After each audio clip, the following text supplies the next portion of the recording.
thought I would update you on the Stricture stuff. Hello. On what happened with my Stricture. If you haven't watched the other videos, I'll just give you a super quick update on what happened. For about 2 weeks, I was vomiting and having trouble keeping stuff down and getting stuff down and feeling miserable. Anything I ate that was thicker than a puree came back up within a half hour. I couldn't take my medications because they were making me sick. I would throw those right back up.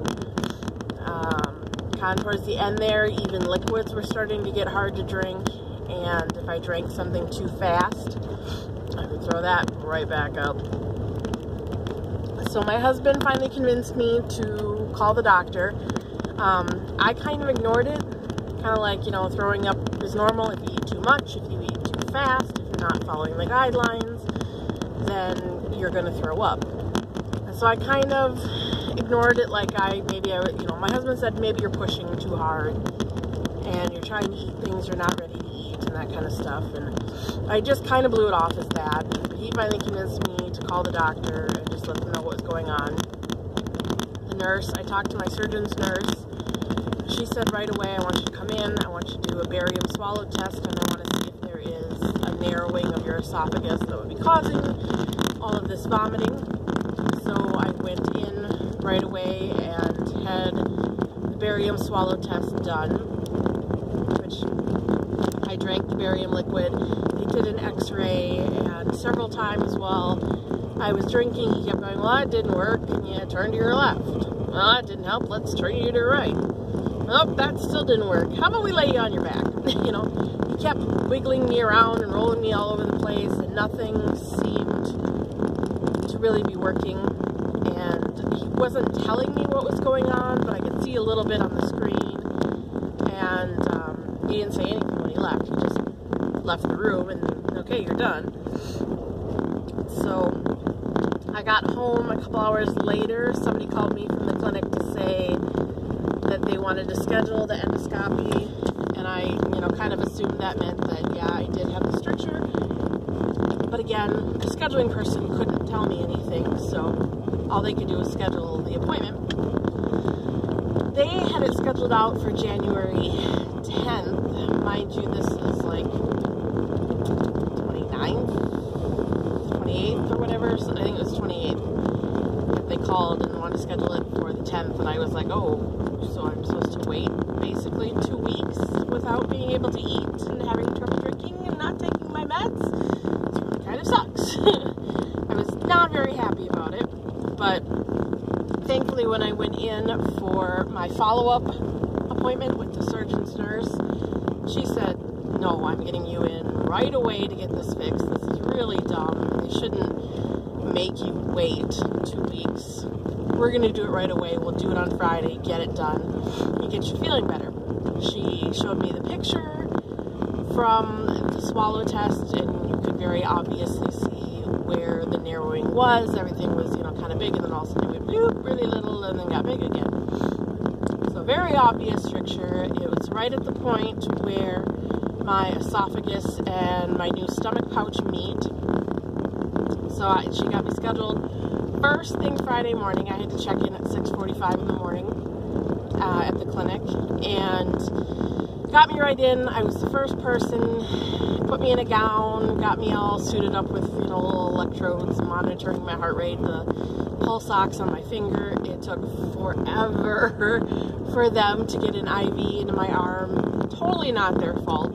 I am a really difficult stick to begin with. I'm impossible to draw blood from. Even worse to get an IV into. And then you add dehydration into this because I was, number one, struggling to get and keep liquids down. And number two, I had to fast MPO for 8 hours. And I read it wrong. I could be drinking up until 2 hours before, but I just couldn't eat anything before that. But I just flat out NPO for, I don't even know what it was, like 10 hours, I think. So I just went to bed and then got up, and by the time I got up, I really couldn't have anything. So, yeah, dehydration and being a difficult stick to begin with. It kind of sucks, but They eventually got the IV in my arm.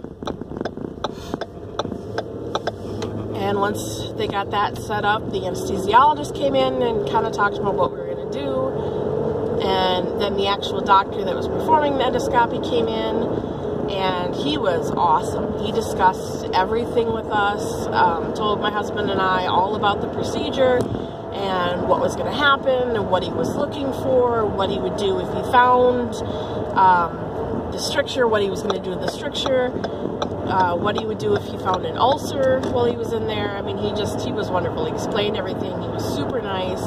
Could not have asked for a better doctor. So they got me all set up, took me into the room, and it looked just like an operating room. They wheeled me into this little room, and I was so scared beforehand. I was miserable. I hate anesthesia. It usually makes me really super nauseous, and no amount of anti-nausea medication stops that. I pretty much just have to kind of hang out and wait for the anesthesia to wear off. And once it wears off, the nausea goes away. So I'm just anticipating this waking up and barfing my guts out and feeling miserable, because that's what's happened with every other surgery I've ever had. And, you know, all 4 C-sections, I puked in the middle of the C-section, and I'm just dreading that waking up and knowing that I'm going to feel like crap and I'm going to be puking. And I'm so sick of puking at this point that I was scared, and I didn't really want to go in and do it, but I knew that I needed to do it. So I went in, they wheeled me into the room, rolled me onto my left side, put like a wedge behind my back to keep me on my side. Put this little plastic, it was green, and it had a little hole there, and they put that in your mouth, and you put your lips around it so that they can just put the scope in. He said, once you're asleep, you're not very willing to open your mouth, so we're just going to put this in to keep your mouth open so I don't have to fight you later. Which just felt weird, and I couldn't stop sticking my tongue through the little hole, and I was trying not to stick my tongue through the hole, but it was like, how do you not stick your tongue through the hole? And I always do this, and I don't know why. They start to put the anesthesia in, and they're like, okay, you're gonna go to sleep now. And I fight it every time. I fight to keep my eyes open, and I fight to stay awake, and I'm doing it again, and I'm thinking to myself, what the hell are you doing? Why are you trying to stay awake? And I don't even know why I do it, but I do it every time, and I finally convince myself, just relax and let it happen. So I finally drift off, and this isn't like where they completely and totally put you out like they have for, like the Roux-en-y, where you're out. What is it called? I just forgot. Twilight sleep, I think is what it's called. I remember hearing about, long time ago, they used to give women the same type of drug during labor so they could just kind of sleep through giving birth to their children. It's that same thing where it's a twilight sleep. So you're out, but you're not really out. They said sometimes you'll remember hearing voices, but you won't remember any of the procedure at all.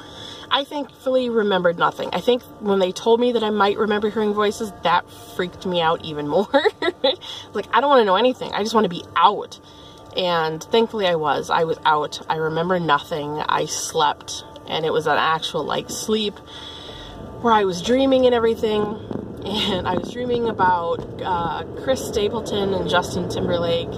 They did a duet with this Drink You Away song, and I was dreaming about being at a concert and watching this and whatever. And I woke up, and I don't remember, I don't remember them taking anything out of my mouth or anything at all. I don't remember being wheeled back to the room, nothing. I just remember hearing the nurse say, okay, Amy, you're in the room, you can wake up now. And I opened my eyes, and I remember bracing for the nausea and the headache and the general grossness that I normally feel, and I woke up, and I felt so flipping good. I was so high as a kite. It was hilarious. I opened my eyes, and I'm like, hello, and I started jabbering away to the nurse. I didn't even bother to roll over. I was still laying on my side, just talking and talking and kind of looking over my shoulder. I talked and talked and talked this poor woman's ear off. probably drove her bananas. And she, you know, they finished a lot quicker than Ethan and I had anticipated. So, she's like, do you want me to call your husband? And I said, yeah, because I don't know when he'll come back otherwise. So she called Ethan right away and told him that we were done, he'd come back, and I sat there laying on my side, yapping to this woman the entire time and laughing, and then, oh, Ethan's here! I was still laying on my side when he came in. I eventually rolled over so that they could take all of the electrodes off and the IV and everything out, but God, it was funny. I was in such a good mood. I was so flipping high off this medication that I was just, wee! And I have this all the time. This is happy stuff. So the opposite of what I'm used to when I wake up from anesthesia. It was hilarious. So I was supposed to take about an hour to recover and kind of come out of the anesthesia, and then you have to have somebody there to drive you home, and thankfully my husband was there with me. And I was more than ready to go by the time that hour was up. I was drinking water just fine. I felt great.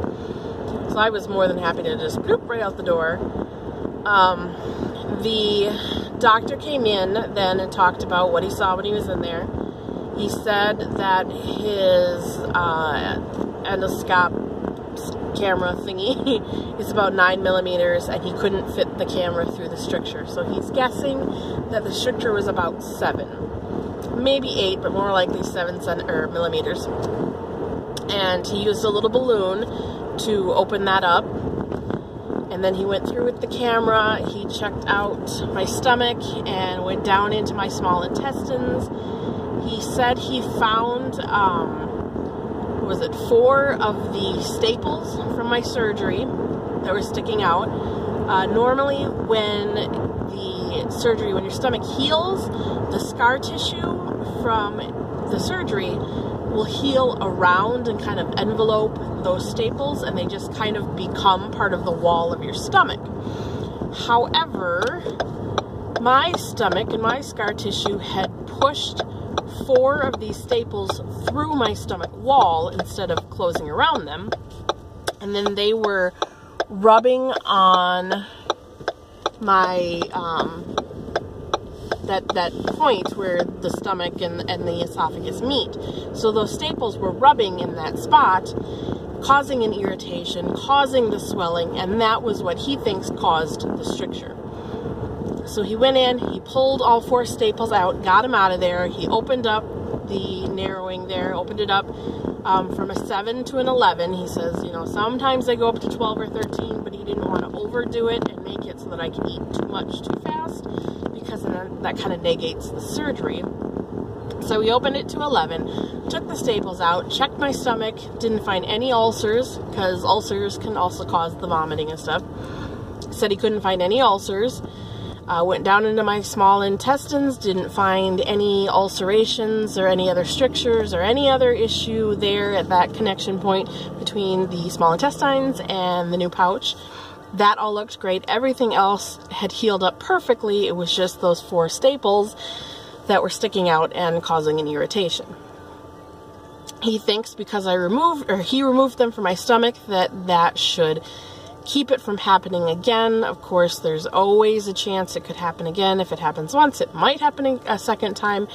And if it does, then he'll have to go in and reopen it again like he did with the little balloon. But again, because he removed the staples, he doesn't think that'll be an issue. But other than that, he said everything looked great. Everything healed up really nicely. It was just those stupid rogue staples that were trying to get away that caused the problem. And I instantly felt a difference in my ability to drink, because I was just drinking water. When I used to drink, there was like a midpoint where I felt as if the liquid would pause. So I would drink, and it would go partway down, and then it would pause for just a minute, you know, just a second or two, it would stop, and then it would go back down, you know, the rest of the way down. Instantly, after he had done this and had opened it up, that pause stopped, and I would take a drink of water, and I could feel it go all the way down to my stomach. No problem whatsoever. So, you know, right away I noticed a difference. That the rest of that day, I was allowed to eat pureed food. So I went back to the pureed diet, which is awful. Nobody wants to go back to that.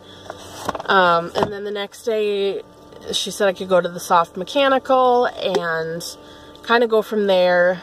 I'm at 8 weeks now, and I can move up to chopped food, and she just said just take it slowly, take it one step at a time, you know, see what works and what doesn't, and if something doesn't feel right, go back a step and go back to where you were.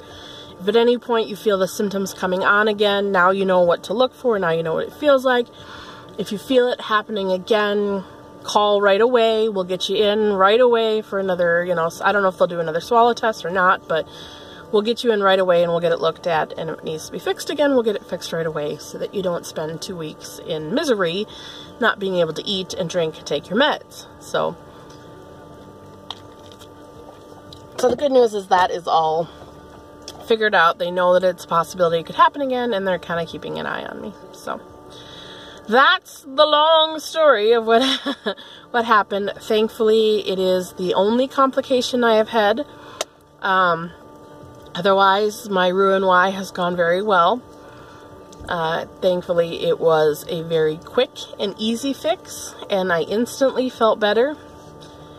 Like literally instantly, right away, everything started going down way better. I can eat way easier than I could before and drink way easier. My medications go down and stay down.